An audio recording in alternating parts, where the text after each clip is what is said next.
Okay, start करें। Good morning everybody.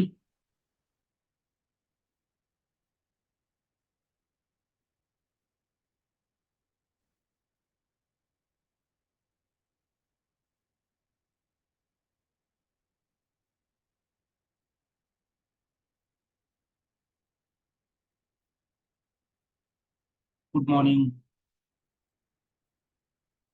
चलिए, हम लोग डिस्कस कर रहे थे यूनिट 9। कुछ कवर हो चुका था तो उसमें we have discuss this protection of women from domestic violence act 2005। And इसमें जो डेटा है उसको थोड़ा याद कर लेना। डोमेस्टिक वायलेंस का डेफिनेशन क्या है वो उसको याद कर लेना।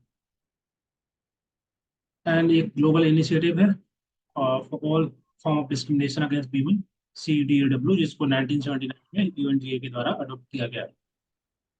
नेक्स्ट यहाँ पर मैं डिस्कस किया POCH एक्ट, जिसको prevention of sexual harassment at work place बोलते हैं। ओके, कार्यस्थल पर महिलाओं को लेकर के रोकथाम, निवारण और निषेध अधिनियम 2013। इसके कुछ की प्रोविजंस हैं, इसकी डेफिनेशन सेक्सुअल हरासमेंट की। इसके अलावा ICC के बारे में यहाँ पे लिखा है, और जो कंप्लेन मैकेनिज्म है उसके बारे में यहाँ चर्चा की गई है, और क्या क्या पेनल्टी हो सकती है उसको लेकर के इनको पढ़ लें। नेक्स्ट एक्ट हम लोग डिस्कस किए थे पर्सन विद डिसेबिलिटीज को लेकर के, ताकि उनके जो अधिकार हैं, जो राइट्स हैं, वो प्रोटेक्ट हो पाए, और साथ ही साथ उनको बराबर इक्वल अपॉर्चुनिटी मिले सभी क्षेत्रों में, जैसे रोजगार है, एम्प्लॉयमेंट है, एजुकेशन है, हेल्थ, बाकी सभी सर्विसेज जो भी सरकार के द्वारा दी जाती है, that is available to everybody, so they can also have. जो अधिकार है उसको प्रोटेक्ट करना और इक्वल अपॉर्चुनिटी को इंश्योर करने के लिए सरकार के द्वारा 1995 में एक्ट लाया गया।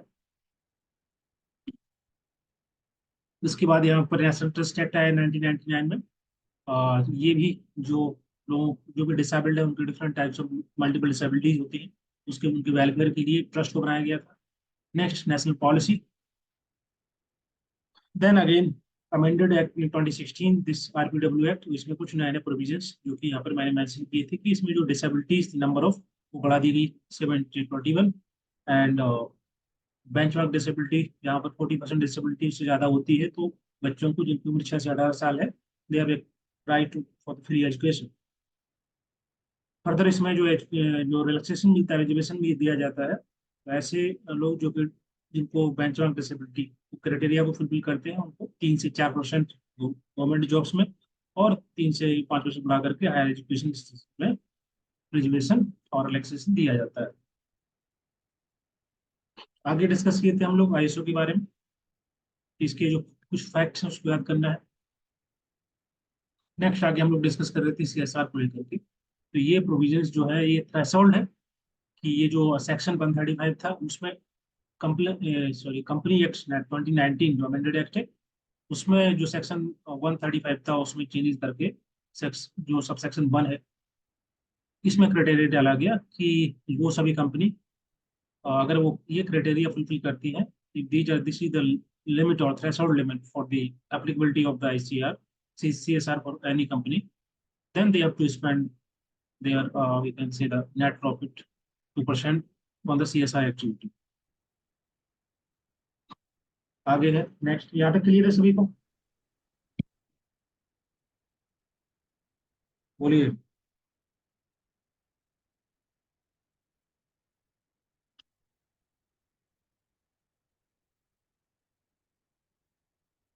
चलिए आगे बात करते हैं हम लोग। क्राइसिस क्या होता है? Good morning, very good morning Ragini Azad. हम लोग अभी जस्ट स्टार्ट ही की है। ओके। क्राइसिस, यहाँ पर कुछ इंपॉर्टेंट टर्म दी गई है जो कि एग्जाम में आती है, जैसे क्राइसिस है, डिप्रेशन है, पैरानोइया है, स्किज़ोफ्रेनिया है, डिलीजन है। शिमेटाइजेशन डिसऑर्डर इसको बोलते हैं, बाइपोलर डिसऑर्डर, ये करके अंडरस्टैंड करते हैं। ये भी इंपॉर्टेंट एग्जाम के लिए। The first one that is crisis. Crisis का मतलब क्या होता है? आप लोग बोलते जाइए थोड़ा थोड़ा चैट बॉक्स में, तो आपका रिवीजन भी हो जाएगा। क्राइसिस क्या है? क्राइसिस का मतलब क्या होता है?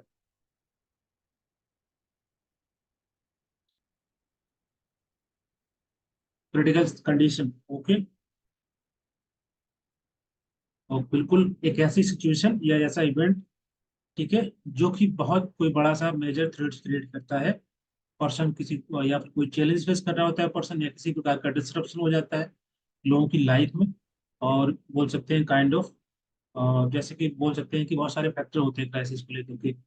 जैसे कि कहीं पर नेचुरल डिजास्टर आ जाता है, ठीक है, या किसी के जानने वाले की डेथ हो जाती है, या किसी का एक्सीडेंट हो जाता है, ठीक है, या फाइनेंशियल क्राइसिस आ जाती है, जॉब चली गई किसी पर्सन की, या रिलेशनशिप प्रॉब्लम्स होती हैं। ऐसे केसेस में यहाँ पर क्राइसिस को बोलते हैं, जहाँ पर सडन ऐसा इवेंट या सिचुएशन घट जाती है किसी की लाइफ में। ओके, तो उसकी जो कॉपिंग मैकेनिज्म है वो कहीं ना कहीं अ, बोल सकते हैं कि अफेक्ट होती है। तो ऐसे केसेस में इंटरवेंशन और इमीडिएट सपोर्ट की जरूरत पड़ती है। या बिल्कुल ट्रॉमेटिक इवेंट हो सकता है, फूड क्राइसिस हो सकता है। ये food crisis generally natural disaster में होता है, या किसी प्रकार की आपदा आ जाती है, कोई सीरियस हेल्थ प्रॉब्लम हो जाती है किसी को, किसी प्रकार की बीमारी है हो जाती है, तो फैमिली भी जो है क्राइसिस में रहती है। So that is called age crisis, means sudden event और something situation that happen in the personal life. Could be reason, multiple reason हो सकते हैं, पर्सनल लॉस है, नेचुरल डिजास्टर, ट्रोमेटिक एक्सपीरियंस है, और कई प्रकार के। Next depression. डिप्रेशन क्या होता है? ये मूड डिसऑर्डर। इसका मतलब होता है कि जब किसी पर्सन को डिप्रेशन है तो उसमें कई प्रकार के सिम्टम्स दिखेंगे आपको। जैसे कि स्लीपिंग डिस्टर्बेंस, स्लीप डिस्टर्ब हो जाती है, या फटीगनेस महसूस होती है, ठीक है। Exactly.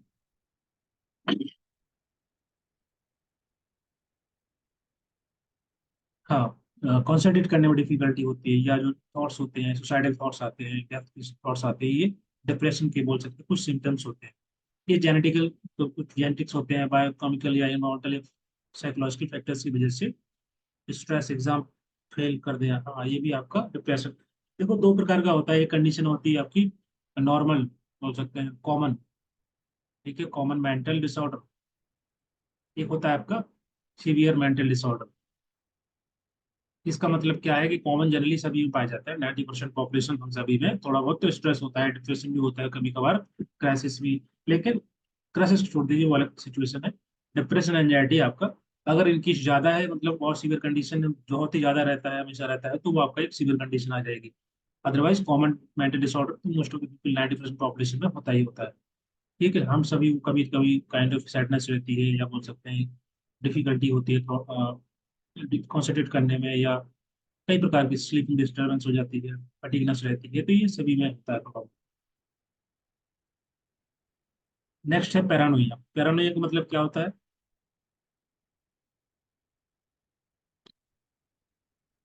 पैरानोइया का मतलब यहाँ पर ये है कि इस प्रकार के सिम्टम्स या कंडीशन पर्सन फेस करता है जहाँ पर उसको दूसरों से काइंड ऑफ मिसट्रस्ट होता है, दूसरों को भरोसा नहीं होता है, दूसरों से डर लगता है।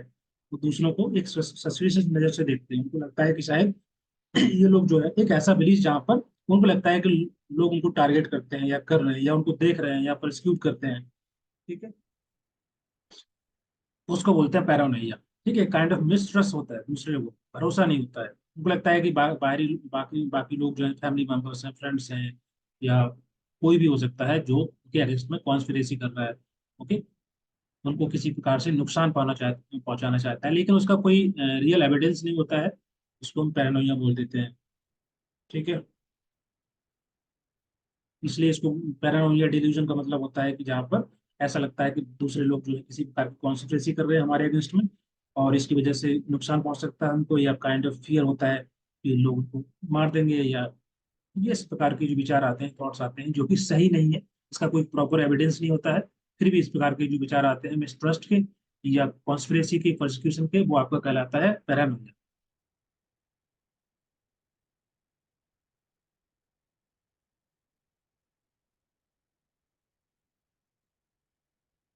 स्ट्रेस, डिप्रेशन, एंजाइटी में डिफरेंस कैसे करें? ठीक है, बताते हैं। ठीक है, एंजाइटी तो किसी भी रूप में हो सकती है। मतलब एंजाइटी आपका एक शुरुआती स्टेज होती है, एंजाइटी थोड़े समय के लिए हो सकती है, ठीक है। नेक्स्ट है इसमें सिजोफ्रेनिया। सिजोफ्रेनिया बताइए क्या होता है?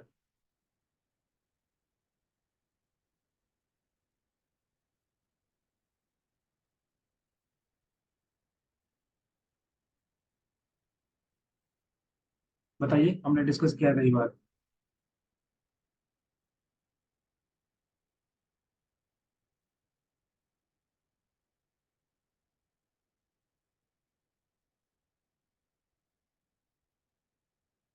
इसको यूज क्यों नहीं है?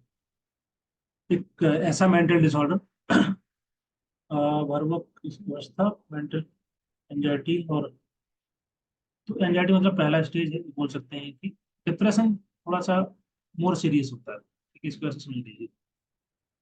ठीक है। और जैसे कि स्ट्रेस होता है जल्दी खत्म हो जाता है, कम समय के लिए होता है, ये लॉन्ग लास्टिंग होता है, थोड़ा सीरियस भी होता है और लंबे समय तक रहता है। यही बोल सकते हैं कुछ मेन डिफरेंस होते हैं।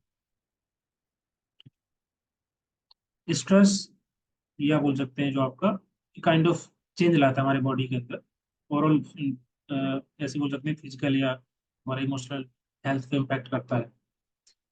ये थोड़े थोड़े डिफरेंस रहते हैं। हेलुसिनेशन आते हैं शरीर में, मेंटल इशू लंबे समय तक रहता है। हाँ बिल्कुल। भ्रामक अवस्था रहती है।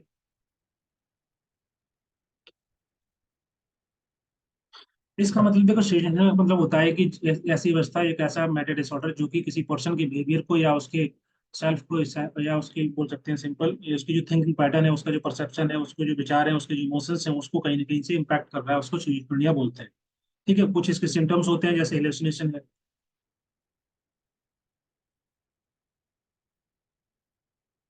डिल्यूजन है।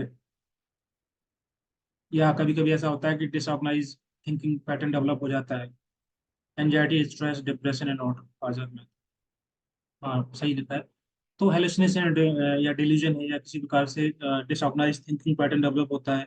या सोशल बिट, सोशल बिटर का मतलब होता है लोग जिनको सिजोफ्रेनिया होती है वो अपने आप को अलग कर लेते हैं, अकेले में रहते हैं, या घर से बाहर नहीं जाते हैं, इस प्रकार से। या लोगों से मिलना अवॉइड करते हैं, अपने आप को दूर रखते हैं। ओके। और इसके अलावा पहला था इसमें डिसऑर्गेनाइज थिंकिंग। इसका मतलब है कि जो विचार दिमाग के अंदर आते हैं वो ऑर्गेनाइज नहीं है। कभी कुछ भी आ रहा है, कभी बहुत ज्यादा सोच सोच रहे हैं, कभी कुछ भी दिमाग के अंदर ही चल रहा है, तो ये बहुत ही डिसऑर्गेनाइज पैटर्न होता है थिंकिंग का, सोचने का, विचार करने का। ऐसा फील होता है कि पास में कोई है और रियल में नहीं होता। पहला है हेलुसिनेशन। हेलुसिनेशन मतलब क्या होता है? कई प्रकार से होता है। एक आपका ऑडिटरी हेलुसिनेशन होता है, या इस प्रकार से हियरिंग वॉइस। जैसे कि मान लीजिए आप एग्जाम के अंदर कोई स्टूडेंट बैठा है जिसको हेलुसिनेशन है, तो उसको लगेगा कि मतलब रूम के बाहर से कोई बुला रहा है, एक आवाज सुनाई देगी, उसको लगेगा ऐसे कोई आपके नाम से बुला रहा है, कोई पुकार रहा है। वो हेलुसिनेशन कहलाता है। ठीक है। तो समझ में आ रहा है? तो उससे क्या होता है, उससे फियर बढ़ता है, उससे एंजाइटी बढ़ती है, और ज्यादा कंडीशन खराब होती जाती है। वो आपका हेलुसिनेशन होता है। डिल्यूजन का मतलब क्या है? डिल्यूजन मतलब फॉल्स बिलीफ, एक ऐसा झूठा विश्वास जो कि सही नहीं है, उसकी फैक्चुअल सही नहीं है, लेकिन अगर उसको बेस्ड ऑन रियलिटी देखें तो सही नहीं है, लेकिन पर्सन के दिमाग के अंदर हमेशा परसिस्टेंस इस प्रकार के विचार आते रहते हैं। ठीक है, उसको बोलते हैं हेलुसिनेशन। वही सेम, अगर जैसे कि उसको लग रहा है घर के अंदर जैसे मालिक खाना बना हुआ, उसके सामने खाना लाया जाएगा, पर्सन के सामने उसको लगेगा कि इसमें कुछ मिला हुआ है, जहर मिला है, वो विश्वास नहीं कर पाएगा, जबकि ऐसा कुछ है नहीं। या उसको लगेगा कि रूम के अंदर बैठा है, कि वहां पर कैमरे लगे हुए हैं, कोई वॉच कर रहा है। ठीक है, इस प्रकार से। या उसको कोई फॉलो कर रहा है, कहीं पर बाहर जा रहा है तो लगेगा कि कोई उसको टारगेट कर रहा है। ठीक है, इस प्रकार के विचार आते हैं। तो दोनों क्लियर है, हेलुसिनेशन और डिल्यूजन, दोनों इंपॉर्टेंट एग्जाम में आ सकता है। डिल्यूजन एक फॉल्स बिलीफ होता है जिसमें पर्सन को ऐसा महसूस होता है, उसको लगता है, लेकिन वो सत्य नहीं होता है।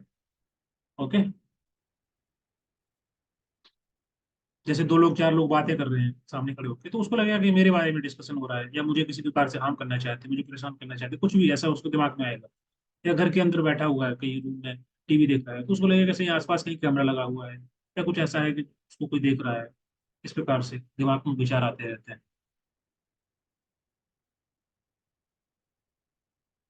जैसे डियर को डेजर्ट में दूर का, देखिए वो हेलुसिनेशन कंडीशन नहीं है। ठीक है, वो तो एक नेचुरल फिनोमेना है। हेलुसिनेशन मतलब होता है कि आपकी मेंटल स्थिति ठीक नहीं होती है, काइंड ऑफ मेंटल डिसऑर्डर होता है। क्रॉनिक हो सकता है और कॉमन हो सकता है। लेकिन जो वहाँ पर जो डेजर्ट में दिखता है हिरन को, तो वो नेचुरल फिनोमेना, वो तो आपको भी दिखता है, आप भी जाएंगे कहीं, आप सिंपल देखना गर्मियों में, आप रोड पर खड़े हो जाइए। ठीक है, रोड पे खड़े होकर आप देखना तो वहां पर आपको लगेगा दूर से कहीं पानी है उसमें, आपके रोड पर। तो क्या बोलते हैं उसको, उसका आंसर को बोलते हैं किस नाम से? मिराज, हाँ।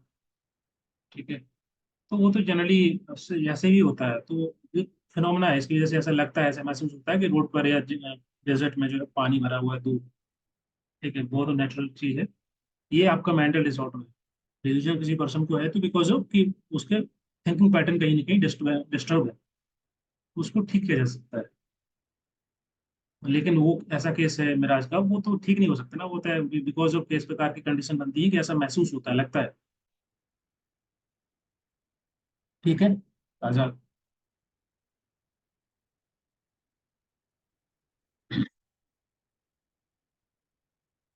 नेक्स्ट यहाँ पर है सोमेटाइजेशन डिसऑर्डर। इसका मतलब क्या होता है सोमेटाइजेशन?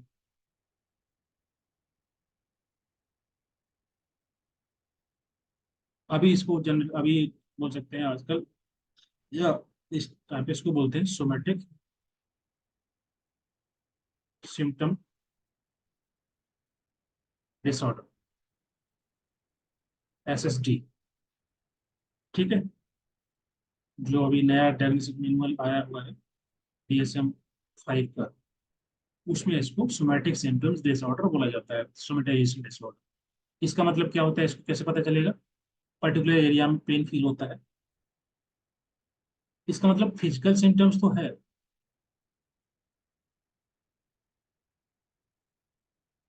लेकिन उसको हम मेडिकली एक्सप्लेन नहीं कर सकते।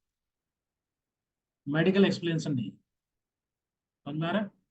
जैसे कि हाथ में दर्द होना, या इसमें पैर में, या पेट में दर्द होना, या अच्छा नहीं लगना, वो आपका काइंड ऑफ कि फिजिकल सिम्टम तो है कि कुछ ना कुछ गड़बड़ है, लेकिन मेंटल कंडीशन से वो आप उसको एक्सप्लेन नहीं कर सकते। ठीक है, इसकी वजह से फिर स्ट्रेस होता है, थोड़ा बहुत डिप्रेशन होता है, इस प्रकार के सिम्टम्स आ जाते हैं। डिस्ट्रेस होता है किसी प्रकार से, या वो कहीं ना कहीं हमारी डेली लाइफ में इम्पैक्ट करता है। जैसे छोटे बच्चे होते हैं, उनको कभी कभी ऐसा महसूस होता है, लगता है सबको, इवन छोटे या बड़े हैं। इस प्रकार के फिजिकल सिम्टम्स आते हैं, थोड़ा बहुत पेन होगा, या फटीगनेस होगी, लेजीनेस फील होगा। ठीक है, या पेट में कुछ ऐसा लगेगा, तो वो कहीं ना कहीं इम्पैक्ट करता है हमारी डे टू डे लाइफ को। और इंटेंसिटी कम होती है क्योंकि उसका कोई मेडिकल आप एक्सप्लेनेशन नहीं कर सकते। बहुत इंटेंसिटी फ्रिक्वेंसी बहुत कम होती है, ड्यूरेशन भी कम होता है, तो हो सकता है 1 घंटे बाद ठीक हो जाए, आप सब नॉर्मल लगे। ठीक है, वो आपका आता है SSD के अंदर। इसको आप SSD बोल सकते हैं, लिख लीजिए वहाँ पर, सोमेटिक सिम्टम्स डिसऑर्डर बोलते हैं, क्योंकि नया जो मैनुअल आया DSM-5 का, उसमें ऐसे मेंशन किया गया है इसमें। नेक्स्ट है बाइपोलर डिसऑर्डर। बाइपोलर का मतलब क्या होता है?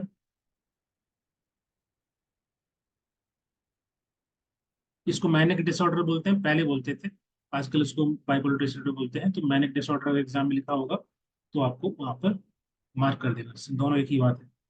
ठीक है, अभी आजकल इसको बाइपोलर डिसऑर्डर बोलते हैं, एक मेंटल हेल्थ कंडीशन जहाँ पर किसी पर्सन का जो है मूड स्विंग होता है, एक्सट्रीम मूड स्विंग होगा। तो जो या तो बहुत ज्यादा इमोशनल हो जाएगा पर्सन, जिसको हम इमोशनल हाई बोलते हैं, जैसे मेनिया है, और हाइपोमेनिया हो गया। ठीक है, एक ऐसी कंडीशन बन सकती है, मतलब दो स्थिति में होता है पर्सन, इस प्रकार से समझ लीजिए। ये तो ये वाला कंडीशन हो गया, ये वाला हो गया। तो पहला मान लीजिए हमारा है मेनिया वाला, कोई पर्सन जो है इस अवस्था में रहता है, या तो यहाँ रहेगा या फिर इस तरफ रहेगा। ऐसे आप एरो बना के दिख लीजिए, तो ये आपका कंडीशन हो गया आपका मेनिया या हाइपोमेनिया। हो गया डिप्रेशन। ठीक है, डिप्रेशन का मतलब क्या होता है? इसका मतलब ये है कि अगर बाइपोलर डिसऑर्डर, जहाँ पर जो मेजर डिप्रेसिव थॉट्स या डिसऑर्डर डेवलप होता है, जहाँ पर बहुत ज्यादा सैडनेस फील होता है ना, अभी बताया था, या होपलेसनेस फील होता है, या फिर एनर्जी कम महसूस होती है, लैक ऑफ एनर्जी, किसी चीजों में इंटरेस्ट ना आना, loss of interest in things, activity, कोई भी एक्टिविटी करने का मन नहीं करता है, कुछ काम करने का मन नहीं करता है, दुखी रहता है इंसान, एनर्जी कम महसूस होती है, अपने आप में काइंड ऑफ गिल्ट में रहता है किसी वजह से, इस प्रकार के फीलिंग आती है। या जो उसका थिंकिंग पैटर्न है, या उसका जो एबिलिटी है, वो कंसंट्रेशन नहीं कर बना पाएगा चीज़ों को स्टडी करने में, या पढ़ना है, कुछ करना है। ठीक है, इस प्रकार के थॉट्स आते हैं, वो आपका डिप्रेशन। तो बाइपोलर डिसऑर्डर का जो जो मूड स्विंग में आपका, एक या तो हो सकता है डिप्रेशन, हो सकता है दूसरा हो सकता है मेनिया हाइपोमेनिया। इसका मतलब होता है कि एक्सेसिव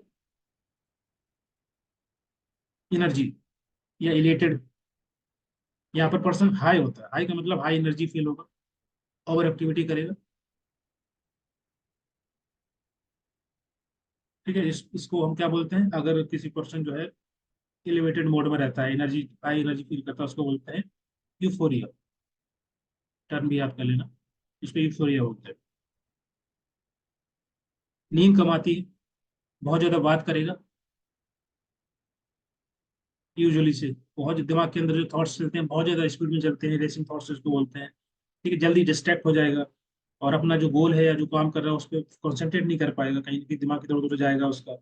ठीक है, कई प्रकार की रिस्की एक्टिविटी कर सकता है, जैसे कि मान लीजिए जब कुछ आप बाय कर रहे हैं, कुछ खरीद रहे हैं, तो ऑनलाइन खरीद रहे हैं तो आप बहुत सारी चीजें खरीद लेंगे, बाद में रियलाइज होगा कि यार इतना क्यों खरीद लिया। या इस प्रकार का कोई भी बिजनेस इन्वेस्टमेंट में आप कोई पर्सन कर देता है, क्योंकि उसका दिमाग काम नहीं कर रहा होता है उसमें, बस दिमाग में थॉट्स आ रहे होते हैं, तो जो मन करता है वो करता रहता है। बहुत ज्यादा बात करेगा, बहुत ज्यादा इस प्रकार से कुछ ना कुछ एक्टिविटी करता रहे। That is called as mania और हाइपोमेनिया। हाइपोमेनिया थोड़ा उससे बोल सकते हैं माइल्डर फॉर्म होता है मेनिया का। सर्वाइवल में सिर्फ सैडनेस रहता है, या कभी बहुत ज्यादा हैप्पीनेस भी होता है, दोनों है ना, इसलिए बोला है इसमें। मूड स्विंग मतलब एक बाइपोलर डिसऑर्डर ऐसे समझो, दो अवस्थाएं हैं। ठीक है, ये आपका कहलाएगा बाइपोलर डिसऑर्डर। या तो एक पर्सन यहाँ इस अवस्था में रहेगा, यहाँ पर इस अवस्था। ठीक है, ये जो मैंने बताया ये आपका हो गया डिप्रेशन, और दूसरा हो गया आपका मेनिया। यहाँ पे एनर्जी ज्यादा होती है, यहाँ पे एनर्जी कम होती है, क्योंकि सैडनेस है, डिप्रेशन है। यहाँ पे मेनिया और हाइपोमेनिया। हाइपोमेनिया मतलब होता है इसका माइल्डर फॉर्म, इसका माइल्डर फॉर्म मेनिया का। एनर्जी होती है इसमें थोड़ा हल्का कम होती है, लेकिन हाँ डिप्रेशन नहीं है। क्लियर।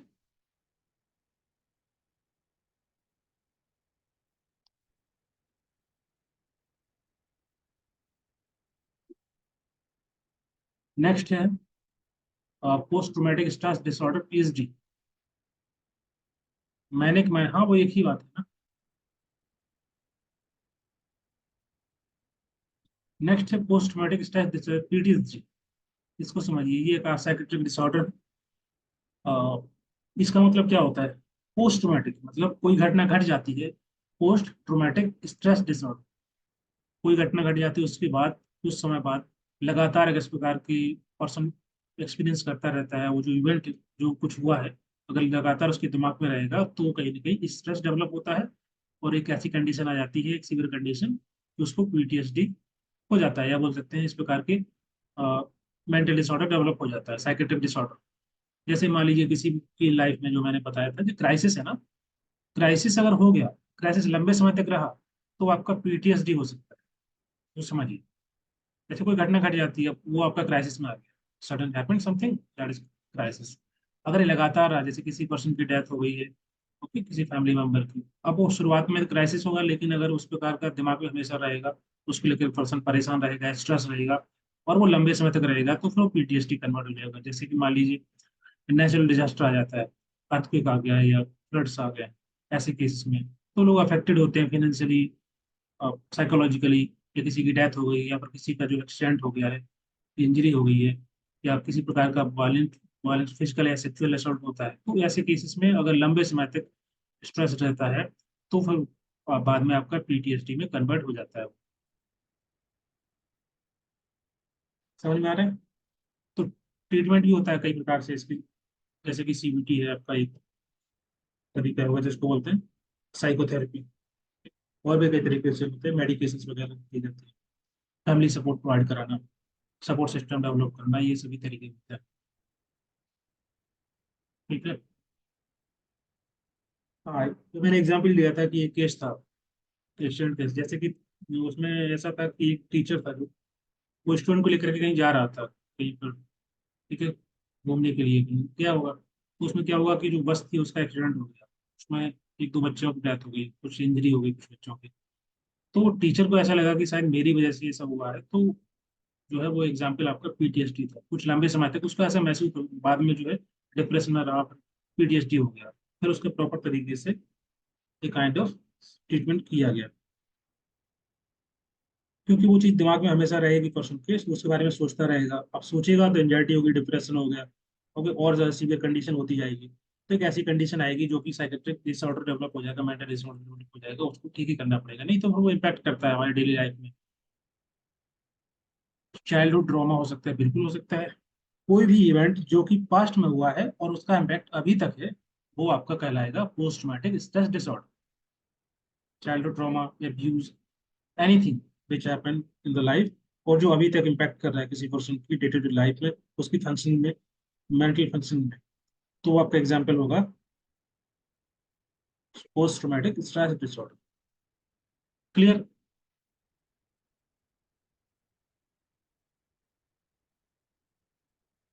चलिए नेक्स्ट यहाँ पर, ये तो हो गया ना PTSD. Attention deficit hyperactivity disorder, ADSD जिसको, क्या होता है? Attention deficit neuro development disorder है, जनरली जो है स्टार्ट होता है बच्चों से, तो अडल्टहुड में भी कंटिन्यू होता है।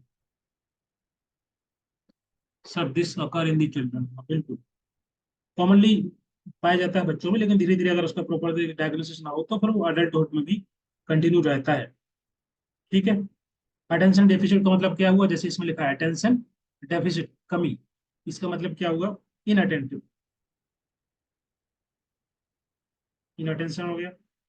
दूसरा लिखा है हाइपर एक्टिविटी, जब कोई भी काम हम कई बार करते हैं हाइपर एक्टिविटी में आता है, इसको बोल सकते हैं हम इम्पल्सिविटी या हाइपर एक्टिविटी।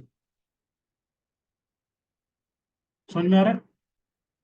अटेंशन मतलब इनअटेंटिव, इसका मतलब होता है कि जैसे कि अटेंशन ना दे पाना, फोकस ना कर पाना, कोई भी एक्टिविटी कर रहे हैं उसमें आप फोकस नहीं कर पाते हैं, टास्क को परफॉर्म नहीं कर पाते हैं, मिस्टेक करते हैं, केयरलेस मिस्टेक, सिली मिस्टेक्स करते हैं, छोटी छोटी गलतियां करते हैं।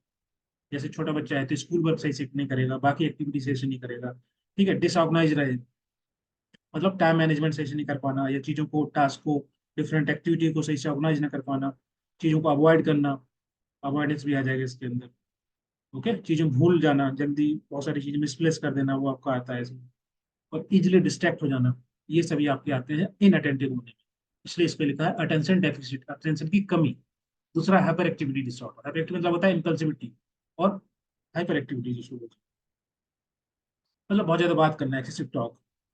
ठीक है, डिफिकल्टी और ट्विस्ट सीटेड, जैसे कि कभी कभी होता है कि कोई इंसान अपने टर्न का वेट नहीं करता है, बोलने लगता है या खड़ा हो जाता है। ओके, रनिंग करना बहुत ज्यादा, कुछ भी एक्टिविटी करना, इंटरप्ट करना दूसरे लोगों को लगातार कंटिन्यूस, और अपने जो है डिफिकल्टी करना वेट करने में, रेस्टलेसनेस बोल सकते हैं काइंड ऑफ। तो आपका आएगा इम्पल्सिविटी और हाइपर एक्टिविटी। समझ में आ गया? तो दो कैटेगरी होती है एडीएचडी की, होता है आपका इनअटेंशन, दूसरा होता है इम्पल्सिविटी और हाइपर एक्टिविटी। हाँ, किसी की बात ना सुनना, over dominance nature, over dominance nature नहीं बोल सकते हैं, क्योंकि कुछ कुछ जो ओवर डोमिनेंस नेचर होता है वो किसी का नेचुरली होता है, कुछ लोगों का होता है, कुछ लोग ऐसे होते हैं जो अच्छा सुनते हैं। आपने देखा होगा बहुत सारे ऐसे लोग होते हैं जो, उनको सुनने में बहुत अच्छा लगता है, वो बहुत अच्छी तरीके से बात सुनते हैं, बहुत अटेंटिव तरीके से सुनते हैं, तो वो उनका क्वालिटी है। कुछ लोगों का नेचर रहता है बहुत ही डोमिनेंट नेचर होता है, ओके, वो किसी की सुनना नहीं चाहते, तो उसको हम डिसऑर्डर में नहीं डालेंगे। वो एक नेचुरल या मतलब सकते हैं बिहेवियर होता है किसी किसी का, इवन वो चाहे भी तो वो वैसा अपने आप को बदल नहीं सकते, क्योंकि समथिंग चेंज नेचुरल, थोड़ा बहुत चेंज हो सकता है लेकिन ज्यादा चेंजेस नहीं होता। हाँ, किसी की नहीं सुनना ये आपका हो सकता है, ये आपका उसमें आ जाएगा।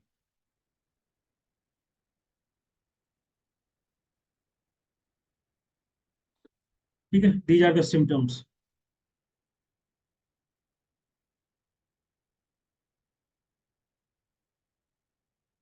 जैसे बिहेव, अगर कोई एग्जाम्पल लो तो जैसे बच्चे होते हैं, तो छोटे बच्चे जो होते हैं उनको एक जगह बैठने में दिक्कत होगा, स्ट्रगल करते हैं, या कुछ भी सोच रहे होते हैं, होमवर्क नहीं करते हैं, या होमवर्क भूल जाते हैं करना, किसी के द्वारा इंस्ट्रक्शन दिया जा रहा है, कुछ बोला जा रहा है, उसको सुनना नहीं होता है, या ट्रबल, उनको प्रॉब्लम होती है सुनने में, तो ये आपका एग्जाम्पल है एडीएसडी का। ठीक है।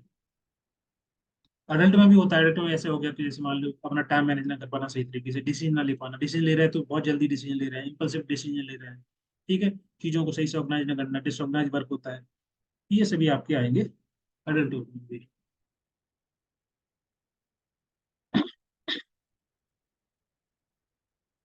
चलिए नेक्स्ट यहाँ पर थ्योरी ऑफ लेबर वेलफेयर दिया गया है, बहुत इंपॉर्टेंट है, एग्जाम में आ सकता है। पहला है पॉलिसिंग थ्योरी, रिलीजियस थ्योरी।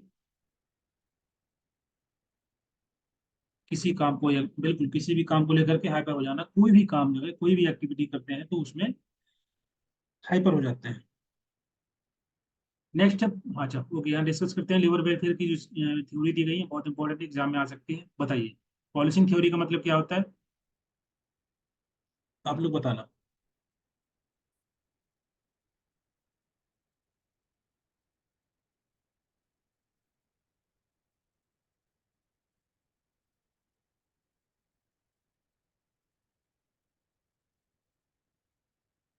बोलिए, पॉलिसिंग का मतलब होता है कि जैसे कि हम जानते हैं कि कोई भी कंपनी है, कोई ऑर्गेनाइजेशन है, कोई संस्था होती है, वो काम करती है, वहाँ पर एम्प्लॉय काम कर रहे होते हैं बहुत सारे, तो हमेशा चाहते हैं कि एम्प्लॉय ज्यादा काम करे, कम पैसे में काम करे, तो they are will try to exploit. ठीक है, यहाँ पर गवर्नमेंट की जिम्मेदारी होती है एज ए वेलफेयर स्टेट कि जे इस प्रकार से जो है वो इंटरवीन करे कि किसी प्रकार का एक्सप्लोइटेशन ना हो इंडस्ट्री के अंदर, और जो वेलफेयर हो सकता है वर्कर के लिए वो मिनिमम स्टैंडर्ड रहे। लेबर के लिए बिल्कुल, लेबर वेलफेयर के लिए पॉलिसी, उनके अधिकारों को प्रोटेक्ट करने के लिए, किसी प्रकार का एक्सप्लोइटेशन ना हो, इसलिए पॉलिसिंग थ्योरी फॉलो की जाती है। उसको बोलते हैं policing theory of labour welfare. Labour welfare के लिए एक theory that is called as policing, जहां पर एक as a country, as welfare state, ये कोशिश की जाती है कि किसी प्रकार का एक्सप्लोइटेशन ना हो, उसको प्रिवेंट करना, उसको रोकना, और minimum standard of welfare to the people, to the worker provide कराना।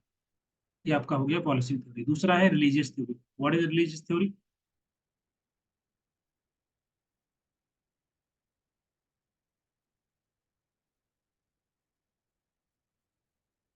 रिलीजियस धार्मिक सिद्धांत जिसको बोल सकते हैं, सभी धर्म। धार्मिक सिद्धांत का मतलब है कि जैसे कि आपने देखा होगा बहुत सारे बिजनेसमैन जो होते हैं या अमीर लोग होते हैं, वो बहुत ज्यादा रिलीजियस वर्क करते हैं। ओके, जैसे कि मान लीजिए टेम्पल बनवा देना, या बाकी के लोगों के भले के लिए काम करना, तो उनका जो ये सब करने का उद्देश्य ये नहीं होता है कि शायद उसका, उनका ये होता है कि अभी जो है उनको शायद बेनिफिट मिलेगा उनके बिजनेस में, ठीक है, या अपना भला चाहते हो, है ना कहीं। प्राइमरी उनका फोकस खुद पे होता है, बाकी सेकेंडरी वेलफेयर होता है दूसरे लोगों के लिए, क्योंकि उनको लगता है शायद अगर हम कुछ अच्छा करेंगे तो हमारे बिजनेस में बेनिफिट होगा, प्रॉफिट होगा फ्यूचर में, ठीक है, किसी प्रकार का नुकसान नहीं होगा। तो एक तो डर होता है, या तो एक चैरिटेबल इंस्टीट्यूशन बना देते हैं वो लोग, उसके माध्यम से लोगों को वेलफेयर के लिए काम किया जाता है। तो इससे एक तो गुडविल डेवलप होती है लोगों के बीच में उस कंपनी की, या जो वर्कर है वर्कर के लिए कुछ। तो ये आपका रिलीजियस थ्योरी कहलाती है, जहाँ पे धार्मिक सिद्धांत वो लोग फॉलो करते हैं, रिलीजियस जो फीलिंग होती है। ठीक है, तो जो कंपनी वाला होगा या जो एम्प्लॉयर होगा वो कुछ वेलफेयर एक्टिविटी करेगा, इस उद्देश्य के साथ, इस उम्मीद के साथ कि फ्यूचर में उनको कुछ बेनिफिट होगा, या उनकी लाइफ अच्छी रहेगी, स्वस्थ रहेंगे, फ्यूचर लाइफ बेहतर होगा। ठीक है, तो बहुत सारे ट्रस्ट डेवलप बनाते हैं वो लोग, चैरिटेबल संस्थाएं बना देते हैं इसी विश्वास के साथ, ताकि वो सभी संस्थाएं काम करती हैं लोगों के लिए, भले के लिए, वेलफेयर के लिए, इस ताकि अगर उन्होंने कोई पाप किया है तो वो भी शायद कट जाएगा, इस प्रकार की सोच होती है, तो वो रिलीजियस थ्योरी के अंदर आती है। फिलान्थ्रोपिक थ्योरी का मतलब क्या है? पॉजिटिव सेंस रहेगा कंपनी को लेकर वर्कर के लिए, हाँ वो एक जिसको बोल सकते हैं कि आपका एक रेपुटेशन डेवलप होती है।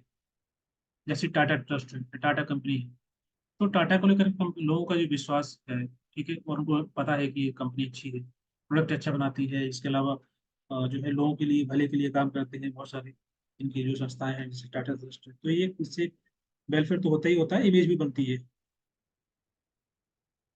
सफरिंग कम करना मीन्स लव फॉर मैनकाइंड, बिल्कुल। ये फिलान्थ्रोपिक थ्योरी का मतलब होता है कि हर एक इंसान के अंदर एक अर्ज होती है, एक नेचुरल बोल सकते हैं, एक इंस्टिंक्चुअल अर्ज होती है। हम सभी चाहते हैं कि हम दूसरों की समस्याओं को सॉल्व करें, उनकी जो सफरिंग्स है उसको हम एड्रेस कर पाएं सोसाइटी के अंदर, जितनी जो भी हमारी कैपेसिटी है, वो आपका कहलाता है फिलान्थ्रोपिक थ्योरी ऑफ लेबर वेलफेयर। ठीक है, man love for the Mankind.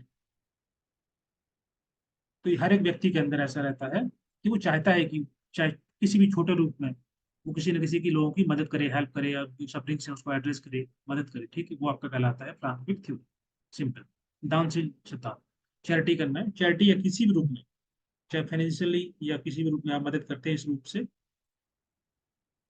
मैं मैन मोटे हेल्प अदर,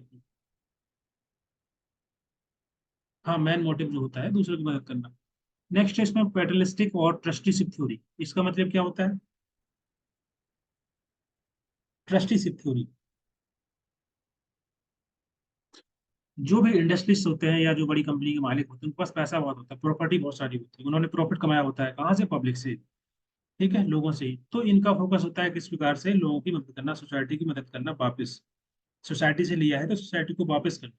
तो कुछ बड़ा हिस्सा ये गांधी, महात्मा गांधी के द्वारा बोला गया था कि लोगों को जो है, कंपनियों को ट्रस्टीशिप थ्योरी को फॉलो करना चाहिए, उनको काफी हिस्सा खर्च करना चाहिए पब्लिक पर, क्योंकि वहीं से उन्होंने कमाया हुआ है। Based on the Gandhi principle, बिल्कुल। That is trusteeship theory.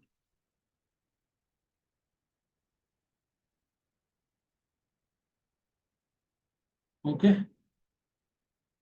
Next है public relation theory. Public relation मतलब पीआर। पीआर का मतलब क्या होता है? एक कंपनी का अच्छा गुडविल डेवलप करना। किसके बीच में? जो लेबर है और जो मैनेजमेंट है, या मान लीजिए मैनेजमेंट है और पब्लिक है। ठीक है, तो उनके बीच में अच्छी गुडविल डेवलप करना, एक पब्लिक रिलेशन बेहतर बनाना, उसके लिए कंपनी बहुत एड वगैरह करती है, या इस प्रकार की एक्टिविटी करती है, सर्विसेज देती है, एडवर्टाइज देती है लोगों को। ठीक है, इससे एक अच्छी गुड इमेज डेवलप होती है, इमेज अच्छी बनती है कंपनी की। ठीक है, ताकि उसके जो प्रोडक्ट हैं वो भी लोग खरीदते हैं, उनको लगता है कंपनी अच्छी है। तो इसकी बेसिस पे उनकी इमेज बिल्डअप होती है मार्केट के अंदर, लोग उससे कनेक्टेड होते हैं। उसको आपको बोलते हैं public relation theory. Clear? Next है फंक्शनल थ्योरी। फंक्शनल थ्योरी का मतलब क्या होता है?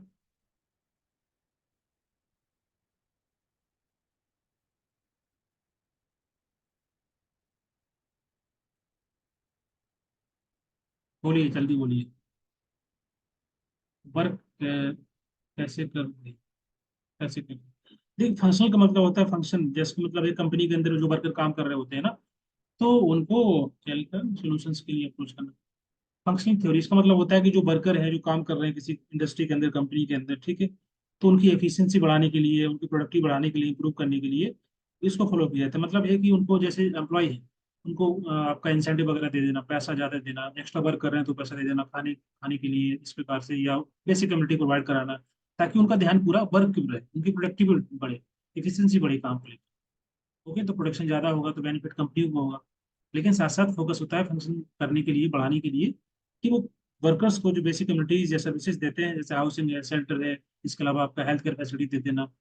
ठीक है, ये सभी चीजें, एजुकेशन उनके बच्चों को लिए, ताकि उनका पूरा ध्यान काम पे रहे, प्रोडक्टिविटी बढ़े, एफिशिएंसी बढ़े। नेक्स्ट है सोशल जस्टिस। सोशल जस्टिस का मतलब क्या होता है?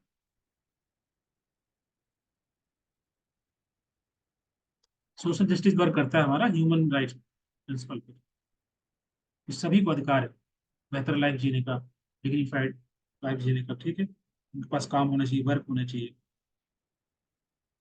तो ये काम होता है गवर्नमेंट का, और जो एम्प्लॉयर है उनकी जिम्मेदारी होती है कि जो वर्कर है उनको सपोर्ट सिस्टम भी प्रोवाइड कराना, और उनके जो बेसिक राइट है वो ensure, decent quality of life, standard of living उनको इंश्योर हो पाए, मिल पाए, that is called as social justice.